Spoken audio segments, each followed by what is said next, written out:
En caso de que no lo hayas notado, existe un estigma en contra de que los hombres accedan a servicios de salud mental. Se me había inculcado que solo lo aguantara y que dejara de estar triste. Incluso a la edad de 8 años, mis padres no tenían ninguna tolerancia para mi miseria. Los dos son de China. Como padres chinos tradicionales, no creen en la terapia. Solo querían que me hiciera más fuerte. Pero lo único que sentía era debilidad. No estoy seguro, exactamente, de cuándo convertí los sentimientos en amigos imaginarios, pero no recuerdo ningún momento sin ellos. Sus nombres son ansiedad y depresión. Supongo que los culpo por todos mis problemas. Cuando me visitan, sé que las cosas se pondrán mal. Puedo estar en un lugar congestionado, y ellos me causarán un ataque de pánico que tomará control de mi cuerpo. Dormían encima de mí por la noche, constriñendo mi respiración. Me seguían de lugar a lugar sin ningún remordimiento. A decir verdad, me acechaban. Ansiedad es un hombre delgado sin brazos. Está completamente desnudo, con dedos que salen de su piel. Burbujea baba y escupe pedazos de moco por todos lados. Cuando no está babeando, me está murmurando cosas. Siempre murmurando. Tus padres te odian. Nunca serás nadie. Te morirás pronto. Su voz sonaba sorprendentemente como el inglés maltrecho de mi padre. Las cosas que dice son terribles, pero cuando me toca es inaguantable. Su piel de dedos diminutos se cepilla contra la mía como si fuera un ciempiés. Me encojo y me rasco. Mi madre ha encontrado cortes largos en mis brazos. He tratado de explicarle que fue ansiedad, pero solo me ha acusado de querer atención. Depresión es muy diferente. Se ve como una mujer normal en una mitad de su cuerpo, pero la otra mitad está completamente derretida. Hay una herida abierta en su cuero cabelludo, la cual sangra constantemente y escupe charcos de pus verdoso. En lugar de lágrimas, llora dientes de leche sobre el pliegue de su propia piel. Le gusta usar su brazo bueno para aplicar presión sobre mi pecho.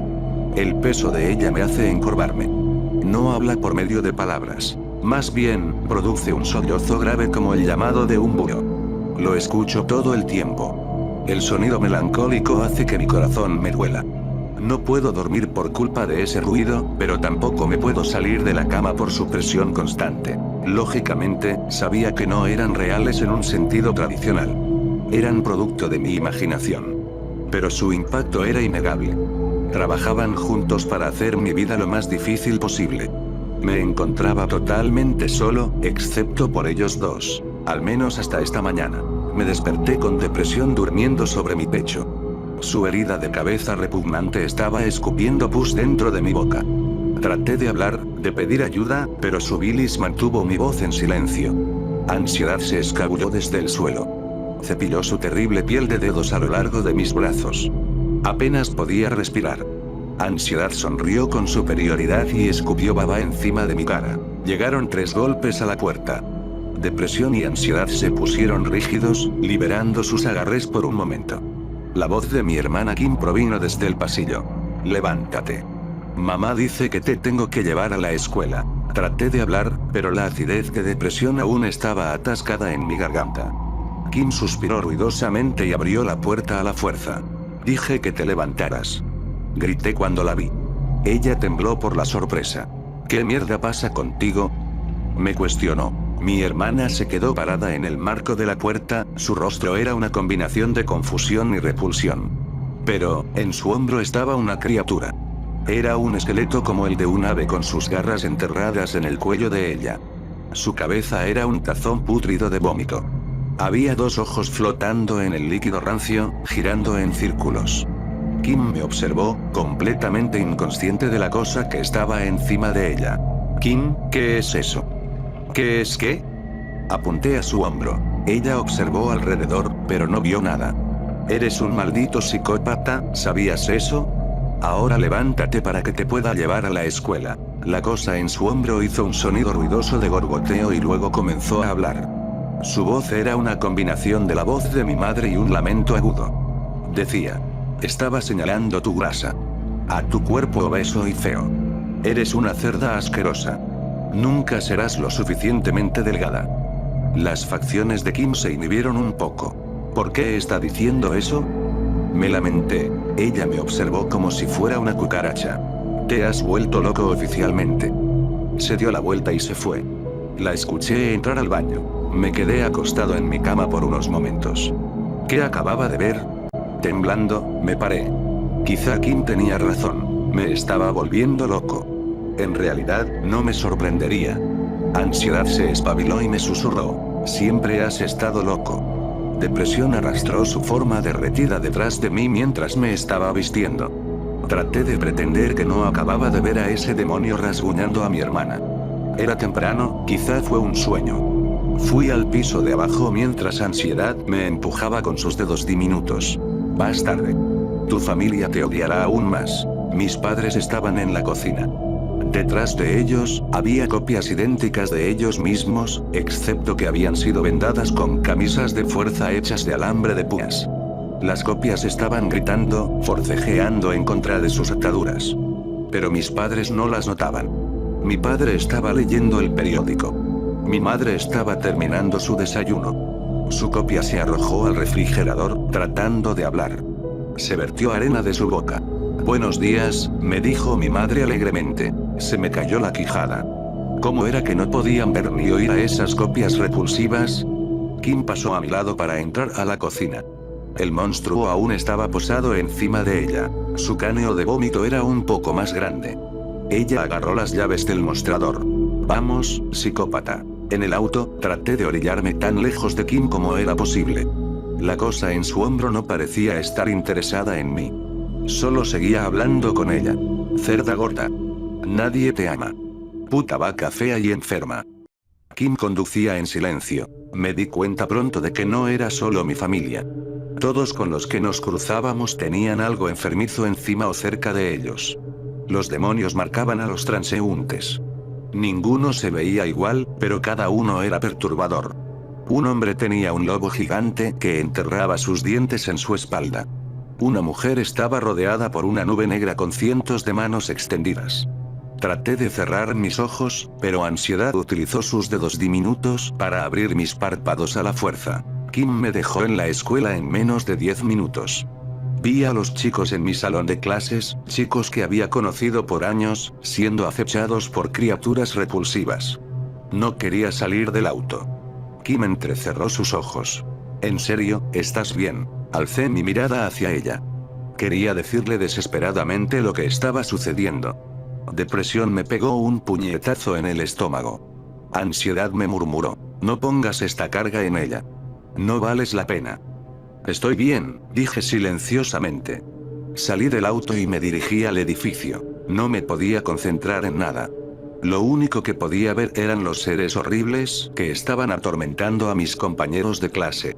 Alicia, la chica que siempre me había gustado, tenía una lengua distintivamente larga colgando desde el reverso de su cabeza. Le lamía a su cabello y continuaba jalándolo.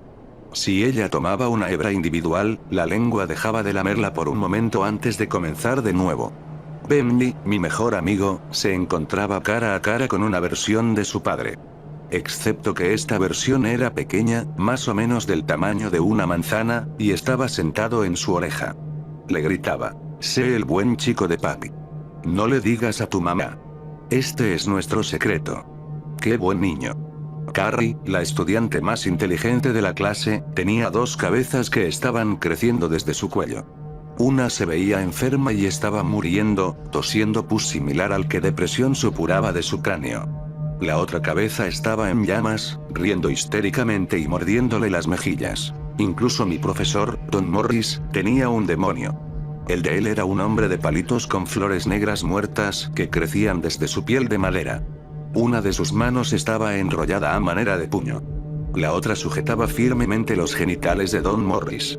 El hombre de palitos presionaba sus dientes y escurría espuma de la boca. Alicia es una niña tan inocente, dijo.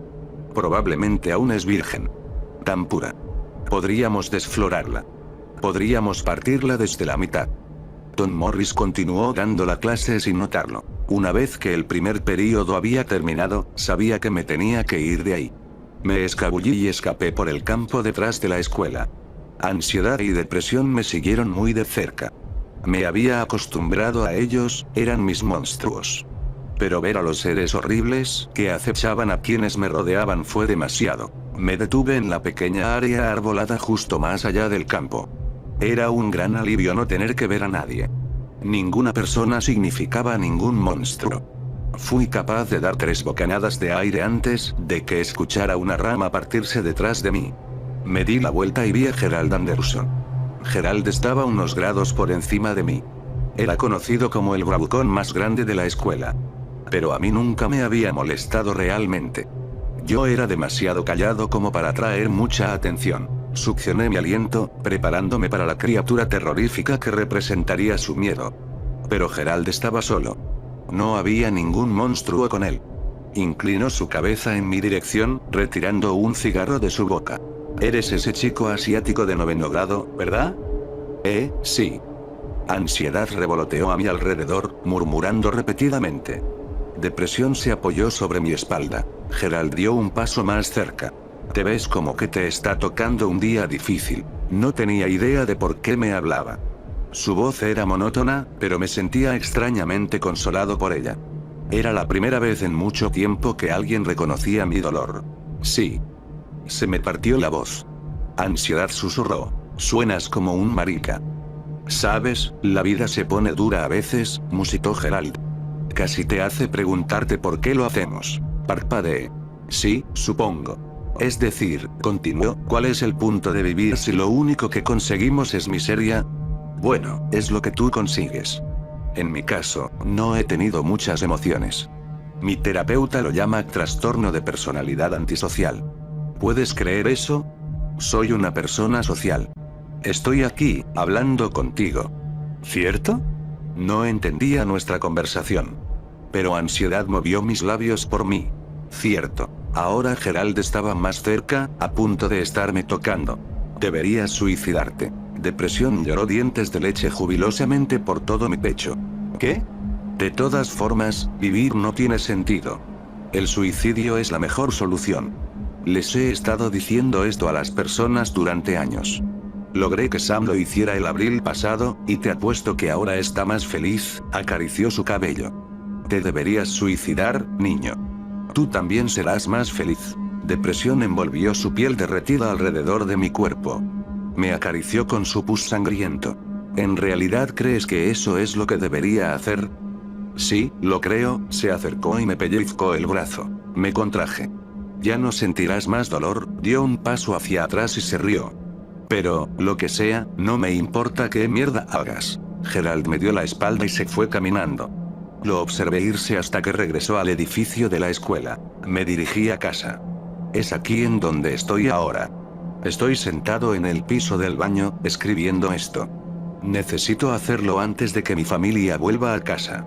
No creo que pueda llevarlo a cabo si ellos están aquí. Depresión ha dejado la llave abierta. La bañera se está llenando. Ansiedad está sosteniendo la hoja de afeitar. Hazlo. Hazlo, me susurra. Depresión está levantando mi brazo a la altura de la hoja. Lo siento, pero ya no puedo vivir con estos monstruos. Ni puedo vivir sabiendo que todos los demás los tienen también. Todos excepto Gerald. Quizá él no necesita un monstruo. Nos vemos. Espero que tú puedas manejar el tuyo mejor de lo que yo lo hice con los míos.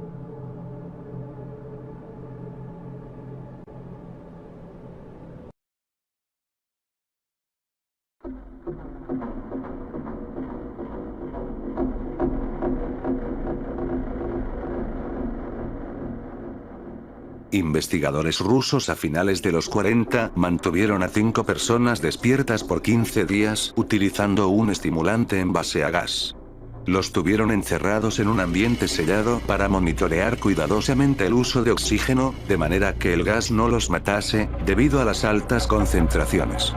Esto fue antes de que existiera el circuito cerrado, por lo que tuvieron que usar micrófonos y ventanas con grosor de 5 pulgadas para observar a los sujetos. El cuarto estaba lleno de libros, cobijas para dormir, pero ninguna cama, agua corriente, baño y la suficiente cantidad de comida para que los 5 sobrevivieran por un mes. Los sujetos de prueba eran prisioneros políticos y de guerra, declarados enemigos del Estado durante la Segunda Guerra Mundial. Todo estuvo bien por los primeros 5 días. Los sujetos rara vez se quejaban después de que, falsamente, se les había prometido su libertad si aceptaban formar parte de la prueba y no dormir por 30 días. Sus conversaciones y actividades fueron monitoreadas y los científicos notaron que conforme pasaba el tiempo, ellos hablaban sobre incidentes traumáticos de su pasado. Después de 5 días se empezaron a quejar de las circunstancias y eventos que los llevaron a donde estaban y empezaron a demostrar paranoia severa. Dejaron de hablar entre ellos, y comenzaron a murmurar de manera alterna en los micrófonos. De manera extraña, todos parecían creer que podían ganar la confianza de sus captores si traicionaban a sus camaradas. En un principio se creyó que esto era un efecto del gas. Después de 9 días, el primero de ellos empezó a gritar. Corría por todo el cuarto gritando repetidamente por 3 horas seguidas. Después, trató de continuar gritando, pero solo podía dar un grito ocasional. Los científicos postularon que físicamente se había destrozado las cuerdas vocales. La parte más sorprendente de este comportamiento fue cómo sus compañeros reaccionaron a esto. O mejor dicho, cómo no reaccionaron. Continuaban murmurando en los micrófonos hasta que el segundo de los prisioneros comenzó a gritar. 2 de los prisioneros que no gritaban, tomaron los libros y llenaron página tras página de sus propias heces, y de manera calmada, los pusieron sobre las ventanas del cuarto. Los gritos cesaron de repente, al igual que los murmullos de los micrófonos. Pasaron otros 3 días. Los investigadores revisaban los micrófonos constantemente para asegurarse de que trabajaban, porque creían que era imposible no escuchar sonidos con 5 personas dentro. El consumo de oxígeno indicaba que los 5 debían seguir vivos. De hecho, el consumo de oxígeno era el necesario para 5 personas que hacían ejercicio extenuante. En la mañana del 14º día, los investigadores hicieron algo que no debían hacer para llamar la atención de los prisioneros. Utilizaron el intercomunicador dentro del cuarto, esperando provocar respuestas de los prisioneros, pues temían que estuviesen muertos, o en estado vegetal. Anunciaron: abriremos el cuarto para probar los micrófonos. Aléjense de las puertas y acuéstense con las manos atrás en el piso o se les disparará. Se le otorgará la libertad a uno de ustedes si obedecen. Para su sorpresa, escucharon solo una frase, con voz calmada: no queremos ser liberados. Hubo un gran debate entre los investigadores y fuerzas militares que financiaban el proyecto. Sin poder provocar más respuestas utilizando el intercomunicador, finalmente se decidió abrir el cuarto a la medianoche del día número 15. Se limpió el gas del cuarto, y se llenó de aire fresco. Inmediatamente, voces de los micrófonos empezaron a objetar. 3 voces diferentes rogaban en nombre de la vida de sus seres queridos, que encendieran el gas nuevamente. Se abrió el cuarto para sacar a los prisioneros. Gritaron más fuerte que nunca, a lo que se le unieron los soldados, cuando vieron lo que había dentro. 4 de los sujetos seguían vivos. Las raciones de los pasados 5 días no habían sido tocadas. Habían pedazos de carne de las costillas y pantorrillas del sujeto muerto colocados dentro del drenaje del centro del cuarto, bloqueándolo, permitiendo que un espesor de 4 pulgadas de agua se acumulara en el piso. Los 4 sobrevivientes también tenían pedazos de piel y carne arrancadas de sus cuerpos. La destrucción de tejidos y la exposición de huesos en la punta de sus dedos indicaba que las heridas fueron infligidas por las manos, y no con los dientes, como era de suponerse. Al examinarlos, se descubrió que la mayoría de las heridas fueron autoinfligidas en su mayoría. La piel y los órganos de detrás de las costillas fueron removidos, mientras que el corazón, los pulmones y el diafragma seguían en su lugar. El tracto digestivo de los 4 sujetos podía verse trabajar, digiriendo comida. Rápidamente se hizo aparente estaban digiriendo su propia carne, y que ellos la arrancaron y se la comieron en el transcurso de los días. La mayoría de los soldados eran fuerzas especiales rusas en las instalaciones, pero aún así, muchos se negaron a regresar al cuarto para sacar a los prisioneros. Estos, sin embargo, insistían a gritos que los dejaran dentro, y de manera alterna rogaron y demandaron que se encendiera el gas nuevamente, para evitar quedarse dormidos. Para sorpresa de todos, los sujetos pusieron una resistencia feroz durante la extracción. Un soldado ruso falleció cuando uno de los sujetos le mordió el cuello, otro fue gravemente herido cuando otro de los prisioneros le mordió la arteria femoral y los testículos. Otros 5 soldados perdieron la vida, si se cuentan a aquellos que se quitaron la vida en las semanas consecuentes al incidente. Durante la lucha, uno de los prisioneros dañó su bazo, sangrando de manera casi inmediata. Se intentó sedar al sujeto, pero fue imposible. Se le inyectó más de 10 veces de la dosis humana de morfina, y aún así luchó como un animal rodeado, rompiendo las costillas y un brazo de un doctor.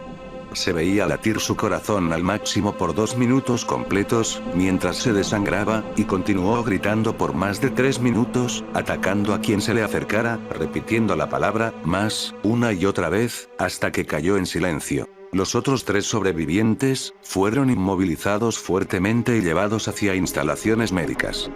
2 de ellos, con cuerdas vocales intactas, demandaban continuamente más gas para permanecer despiertos. El más herido de los 3, fue llevado al único cuarto de cirugía que había en las instalaciones. En el proceso de su preparación para colocar nuevamente sus órganos en su lugar, se notó que el sujeto era totalmente inmune a los sedantes.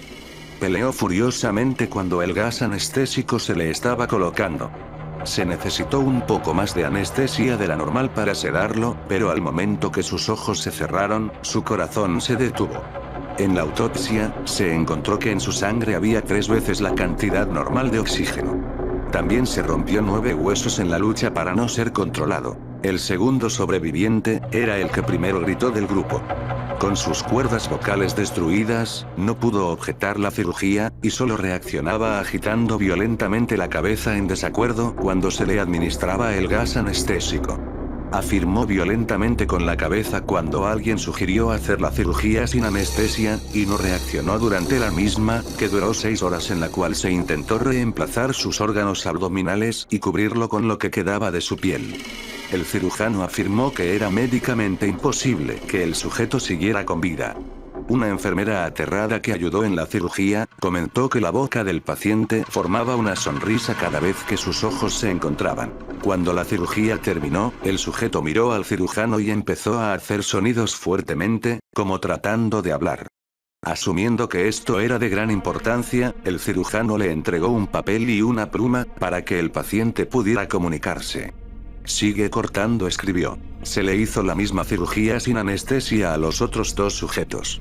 Se les tuvo que inyectar un paralítico, pues ellos reían constantemente y, ante esto, le era imposible realizar la operación al cirujano. Una vez paralizados, solo podían interactuar con sus ojos. En el momento en que pudieron hablar nuevamente, exigieron una vez más el gas estimulante. Los investigadores trataron de averiguar por qué se lastimaron de esa forma a sí mismos, y por qué querían el gas nuevamente. La única respuesta fue: debo permanecer despierto. Se reforzó a los 3 sujetos y los devolvieron al cuarto, para espera de su destino. Los investigadores, enfrentando la furia de sus benefactores militares por haber fallado las metas del proyecto, consideraron dar eutanasia a los prisioneros. El comandante, un ex KGB, vio potencial en el proyecto, y en su lugar decidió ver qué pasaría si ponían el gas nuevamente. Los científicos se negaron rotundamente, pero al final, tuvieron que aceptar. En preparación para ser sellados nuevamente en el cuarto, los prisioneros fueron conectados a un monitor EEG. Para sorpresa de todos, los 3 dejaron de pelear en el momento que se dieron cuenta que los regresarían al gas. En este momento, era obvio que los 3 estaban haciendo un gran esfuerzo por mantenerse despiertos. Uno de los prisioneros estaba murmurando una canción. El sujeto mudo peleaba con sus ataduras de piel, como si tratara de enfocarse en algo. El último sujeto mantenía su cabeza en la almohada, y parpadeaba rápidamente. Siendo este el primero al que se le puso leer, la mayoría de los investigadores monitoreaban sus ondas cerebrales con sorpresa. Eran normales la mayor parte del tiempo, aunque algunas veces aparecía una línea recta de manera inexplicable. Parecía que repetidamente sufrían de muerte cerebral. Mientras analizaban los datos, una enfermera notó que los ojos del sujeto se cerraron. Sus ondas cerebrales cambiaron inmediatamente por las de sueño profundo, luego se pusieron rectas, y de manera simultánea, su corazón se detuvo. El único sujeto que quedaba que podía hablar comenzó a gritar para que lo encerraran en ese momento. Sus ondas cerebrales mostraban las líneas rectas del sujeto que acababa de morir por quedarse dormido. El comandante dio la orden de sellar el cuarto con los 2 prisioneros dentro, junto con 3 de los científicos. Uno de los 3, inmediatamente tomó un arma y abrió fuego contra el comandante, matándolo de un tiro entre los ojos. Después apuntó al prisionero mudo, y le voló el cerebro. Apuntó al prisionero que quedaba vivo, mientras que los demás investigadores escaparon del cuarto. No me encerrarán con estas cosas. No contigo. Le gritaba al prisionero que estaba atado al camastro. ¿Qué eres? Demandó. Necesito saber. El prisionero sonrió. ¿Tan fácilmente te has olvidado de mí? El prisionero preguntó. Somos ustedes.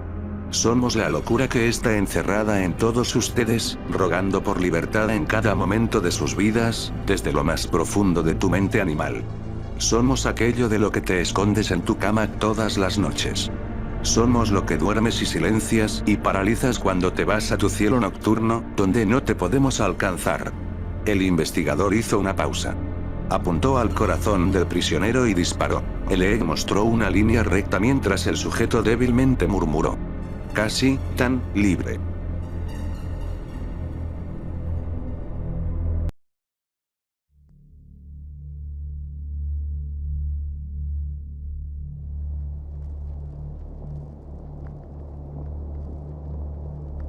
The Grim Adventures of Billy and Mandy, o mejor conocido en Hispanoamérica como Las sombrías aventuras de Billy y Mandy, ha sido una popular serie animada de Cartoon Network, transmitida desde 2001. Por su éxito, ha continuado hasta nuestros días, sufriendo cambios de directores, como cualquier otro programa. En 2006, John Kricfalusi, creador de Ren y Stimpy, tras declararse fan del programa, mandó una carta a Maxwell Atoms, creador del show, para proponerle dirigir un episodio. Aunque Atoms le mandó una negativa, diciendo que no era él quien seleccionaba al personal, sino los ejecutivos de Cartoon Network. Sin embargo, ambos se expresaron mutuo aprecio y se prometieron colaborar más adelante en un proyecto juntos. En las vacaciones de verano de 2007, Atoms recibiría una desesperada llamada telefónica de Kricfalusi, quien le explicaba que era urgente que comenzaran a trabajar en el proyecto inmediatamente. A Atoms le pareció raro, sin embargo Kricfalusi siempre había sido un ídolo de su infancia, así que se enfrascó en una llamada de entre 3 y 4 horas de duración, en que el creador de Stimpy le propuso un detallado plan. Kricfalusi consideraba a Billy y Mandy un buen programa no solo por su humor escatológico, sino por contener elementos sobrenaturales y referencias ocultistas, así como a la cultura pop. A finales de los 90, Kricfalusi, un extraño personaje que parece continuamente enojado, pero que responde a las cartas de sus fans a mano y con correos de 5 o 6 páginas, ya había colaborado con Cartoon Network, dirigiendo 4 episodios especiales de El Oso Yogi. Cartoon Network, como todas las demás televisoras especializadas en dibujos animados, conocía la peligrosa trayectoria de Kricfalusi, pero como era una época en que el interés en los dibujos animados iba en descenso, aceptó el trato a regañadientes.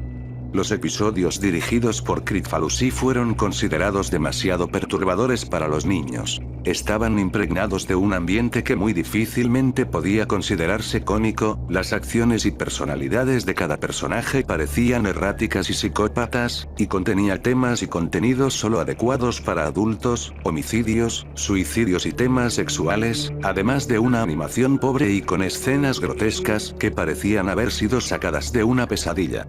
Cartoon Network, sin embargo, transmitió los 4 episodios una única ocasión, y con mínima publicidad, en un horario para adultos a las 1 de la madrugada. Luego de eso no se supo mucho sobre John, solo que tuvo una serie animada de superhéroes llamada The Ripping Friends, que debutó en MTV y fue cancelada muy pronto por ser en extremo perturbadora, y a últimas fechas, se lanzó una nueva serie de Ren y Stimpy, exclusivamente para adultos, que iba aún más allá del humor violento y grotesco de la serie original, por lo que recibió fuertes críticas. Atoms desde luego conocía todo esto, y no se sabe si fue el miedo o el respeto lo que lo inspiró a continuar con el plan de Kricfalusi. 2 semanas después de la llamada, Atoms recibió un paquete sellado con la firma de Kricfalusi. Dentro se encontraba un guión y storyboard planeados por el propio Kricfalusi, para un nuevo episodio de Billy y Mandy, supuestamente de una nueva serie, llamada simplemente Billy y Mandy, Nightmare on Backyard, Pesadilla en el patio trasero. Atom se sintió interesado de inmediato en el guión, y él mismo ha descrito que estaba escrito brillantemente y con gran maestría, y contaba con un humor estupendo. Sin embargo, luego de pasar las primeras 20 páginas, y conforme el tono de la obra se oscurecía, rápidamente cambió de opinión. La historia era demasiado deprimente, incluyendo escenas, hábil y detalladamente descritas, que en opinión de Atoms parecían sacadas del infierno. Asustado, dejó de leer el guión, y en cuanto colocó el paquete fuera de su recámara, el teléfono sonó. Nuevamente era una llamada de Kricfalusi, quien le explicaba que el plan debía continuar y preguntó si había acabado de leer el guión. Helado por la repentina llamada, Atoms mintió diciendo que sí, y Kricfalusi le concertó una cita para dentro de 3 meses, donde le mostraría algo que tenía preparado para comenzar la producción del episodio. El plan de Kricfalusi era el siguiente: producir las animaciones ilegalmente, y a escondidas de los ejecutivos de Cartoon Network. Para esto, había ambientado una oficina en su compañía, Spunko, y designado a un jefe de producción, que serviría como director del episodio. Atoms visitó las oficinas en el tiempo acordado, y le pareció todo el escenario bastante normal, aunque a su decir, los dibujantes lucían indiferentes o normales, pese al extraño episodio que tenían encomendados en producir. Kricfalusi, en toda ocasión, no le quitó la mano de encima a Atoms, preguntándole, de forma siniestra y seductora, si le gustaba lo que veía. Nuevamente lleno de miedo, Atoms asintió a todo, temeroso de faltarle al respeto a su colega caricaturista. Según Atoms, su supervisión del episodio duró interminables 30 minutos en que revisó uno a uno los sketches extendidos, que contenían escenas que parecían sacadas de una película snuff, escuchó con sus propios oídos el infartante soundtrack que Kricfalusi mismo había preparado, y en una cabina negra revisó en las computadoras los primeros props de animación coloreada, que parecían horrorosamente vivos e insanamente macabros. El propio Atoms hasta la fecha se pregunta cómo Kricfalusi asignó un presupuesto colosal a una animación que nunca iba a salir al público. Luego de su visita a Spunko, Maxwell Atoms decidió retirarse del show, y sufrió de insomnio durante aproximadamente 3 meses luego de esta. En sus pesadillas veía repetirse las animaciones infinitamente, y había desarrollado una paranoia al recibir una nueva llamada de Kricfalusi, por lo que desconectó todos los teléfonos de su casa y pasaba al aire libre tanto tiempo como le era posible. Con la voz temblando, declaraba que no podía creer que una mente humana se hubiera esforzado tanto para producir una pieza tan satánicamente macabra como para desajustarle los tornillos a cualquiera. Actualmente evita hablar del tema, y en las convenciones a las que acude siempre que alguien comienza a hacer referencia al tema, ordena a sus guardaespaldas que echen al fan de la sala y rápidamente pasa a otra pregunta. Ha desarrollado incluso una fobia a su propio show, y clama que jamás volverá a escribir un episodio para Billy y Mandy. El programa sería cancelado ese mismo año, por motivos de fuerza mayor. Por medio de su Twitter, Kricfalusi anunció a principios de 2009 que tenía preparado para los fans un secreto oscuro que estaba listo y cocinado en su website, con lo que se dio a entender que el episodio finalmente había concluido en su producción. Se dice que el capítulo está escondido en una dirección oculta en el sitio web de Spunko, para evitar que sea encontrado por los ejecutivos de Cartoon Network y evitar una demanda. En tal página, se dice, se encuentra el logotipo del show en letras rojas y un fondo negro, con 2 enlaces en color amarillo brillante. Ordene ahora y vea el episodio.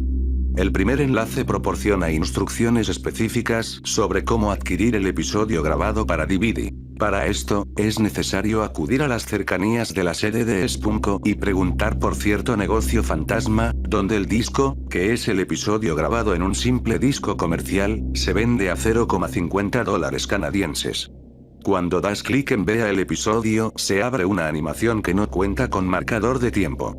Al principio, es muy similar a un episodio cualquiera de Billy y Mandy, y cuenta con una opening tab, con el nombre del episodio y Buried Billy, he enterrado a Billy, y a Billy, Mandy y Puromeso caminando sobre una calle, en una escena que parodia la portada de disco Abbey Road de los Beatles. La calidad de dibujo es muy buena, y prácticamente idéntica a la del show de Cartoon Network, pero por alguna razón, la animación corre más lenta de lo normal, lo que proporciona al televidente una extraña sensación. La acción comienza en el pórtico de Billy, donde Puromeso, Mandy y Billy discuten sobre el inicio de clases. Las voces de los personajes obviamente no son las de los actores originales. En vez de eso, al parecer se encuentran doblados por John Kricfalusi y una mujer no identificada. Los diálogos en efecto, son graciosos, pero las expresiones de los personajes y el tono en que dicen las cosas transmiten exactamente lo contrario. Los acentos son demenciales y los personajes hablan como enloquecidos, lo que aunado al ritmo lento en que transcurre la acción, asusta bastante desde los primeros segundos. Luego de eso, 4 figuras cabezonas que parecen caricaturas de los Beatles aparecen cruzando la barda del patio. Estos personajes hablan animadamente, saludando a los televidentes, y caminan de forma similar a la imagen de Keep on Trucking, mientras una alegre tonada que recuerda a Yellow Submarine suena de fondo. Los personajes entran al porche y besan la mano de Puromeso, como mostrándole admiración.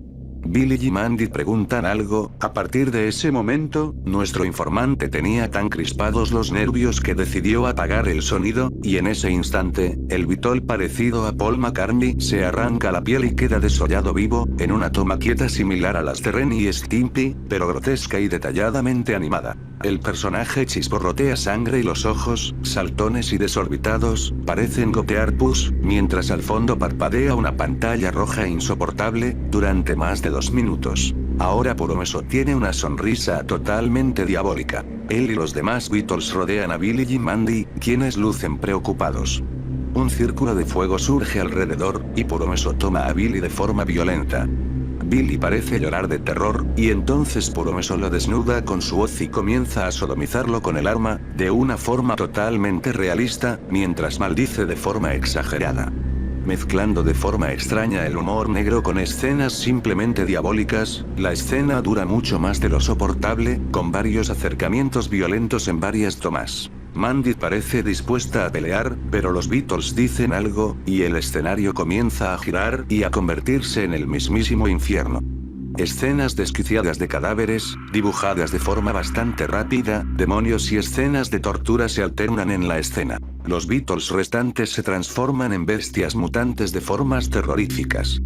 Puromeso parte a Mandy por la mitad con su guadaña, desnuda el cadáver y la sodomiza una y otra vez, ahora con un rostro de oscuro placer, en medio de escenas parpadeantes, para terminar eyaculando borbotones de sangre de Mandy, mientras el cadáver de esta explota, arrojando sus vísceras por todas partes.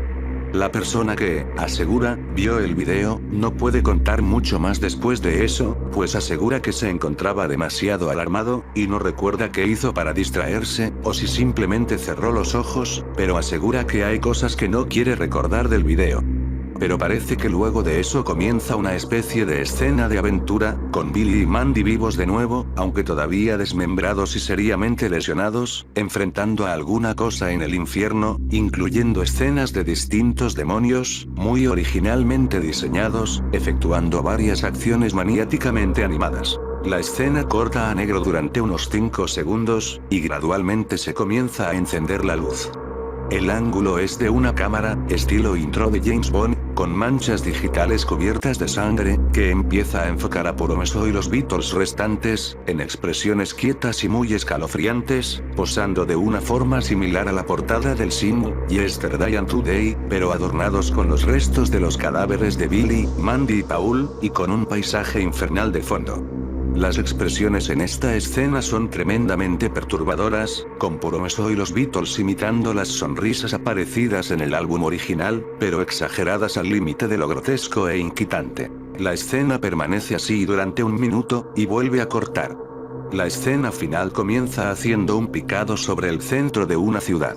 2 personajes indeterminados, pero que por sus rasgos, parecen ser caricaturas de 2 personas reales, tomando una malteada en un café. Los últimos 3 o 4 minutos del video son tremendamente diferentes al resto del episodio, tratándose de una serie normal, sin ninguna clase de elemento horroroso.